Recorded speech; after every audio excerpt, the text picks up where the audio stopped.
जिनके पास जमीन नहीं है, जिन आदिवासी परिवारों को जरूरत है, उनको हमारी सरकार जमीन के पट्टे दे रही है। मैं मिशन वसुंधरा के लिए भी असम सरकार की प्रशंसा करूंगा। इसके तहत लाखों परिवारों को भूमि के पट्टे दिए जा चुके हैं। अहोम, कोच राजवंशी और गोरखा समुदाय के भूमि अधिकारों को कुछ जनजातीय क्षेत्रों में मान्यता दी गई है। उनको संरक्षित वर्गों की सूची में शामिल किया गया है। जनजातीय समाज के साथ जो ऐतिहासिक अन्याय हुआ है, बीजेपी उसको ठीक करने में पूरी प्रतिबद्धता से जुटी है। साथियों, बीजेपी सरकार के विकास का एक ही मंत्र है, वो मंत्र है नागरिक देवो भव। नागरिक देवो भव यानी देश के नागरिकों को असुविधा न हो, उनको छोटी छोटी जरूरतों के लिए यहां वहां भटकना न पड़े। लंबे समय तक कांग्रेस के शासनकाल में गरीबों को तरसाया गया, ठुकराया गया, क्योंकि कांग्रेस का काम एक वर्ग के तुष्टीकरण से हो जाता था, उनको सत्ता मिल जाती थी। लेकिन बीजेपी तुष्टीकरण नहीं, संतुष्टीकरण पर जोर देती है। कोई भी गरीब, कोई भी इलाका पीछे न रहे, इस भाव से हम काम कर रहे हैं। आज असम में गरीबों के पक्के घर बनाने का काम भी तेजी से आगे बढ़ रहा है। अभी तक असम में 20 लाख से अधिक पक्के घर गरीबों को मिल चुके हैं।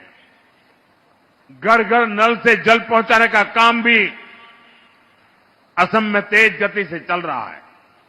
साथियों, भाजपा सरकार की गरीब कल्याण की योजनाओं का लाभ यहां चाय बागानों में काम करने वाले बड़े भाई और बहनों को भी हो रहा है। चाह श्रमिकों का हित हमारी प्राथमिकता है। सरकार द्वारा टी गार्डन में काम करने वाली महिलाओं और बच्चों को मदद दी जा रही है।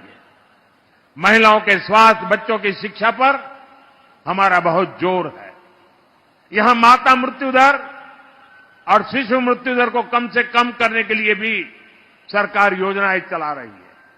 कांग्रेस के समय में टी गार्डन वर्कर्स को टी कंपनियों के मैनेजमेंट के भरोसे छोड़ दिया गया था, लेकिन भाजपा सरकार उनके घरों में बिजली कनेक्शन की, घर में पानी की, उनके स्वास्थ्य की चिंता कर रही है।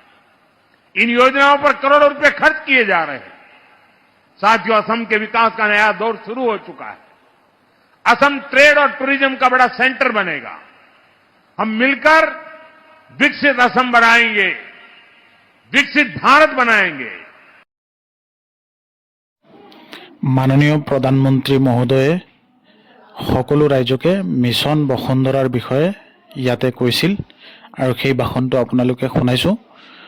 বৰ্তমান চলি থকা অসমত যি চৰকাৰ আছে, বিজেপি চৰকাৰ, সেই চৰকাৰৰ অন্তৰ্গত যিটো মিছন বসুন্ধৰাৰ জৰিয়তে যিবিলাক ৰাইজ আছে তেওঁলোককে মাটিৰ পট্টা দিয়াৰ কাম যিখিনি কৰা হৈছিল, সেইখিনিৰ শলাগ আৰু সেইখিনিৰ বিষয়ে মাননীয় দেশৰ কেন্দ্ৰীয় প্ৰধানমন্ত্ৰী মহোদয়ে এই বিষয়ে তেওঁ ভাষণত প্ৰদান কৰে, এই বিষয়ে কয়।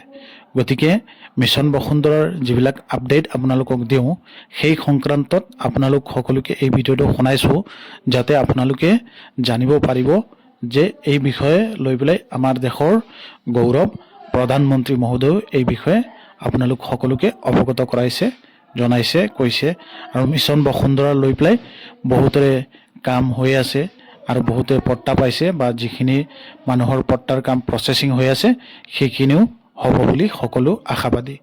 আৰু আমাৰ অসমৰ মুখ্যমন্ত্ৰী মহোদয়কে সকলোৱে ধন্যবাদ জ্ঞাপন কৰিছে বা কৰি আছোঁ আমাৰ চেনেলৰ তৰফৰ পৰাও, কাৰণ বহুতো মানুহে মিছন বসুন্ধৰাৰ জৰিয়তে উপকৃত হৈছে বুলি। ধন্যবাদ। নতুন এটা ভিডিঅ'ত লগ পাম। Thank you. জয় আই অসম।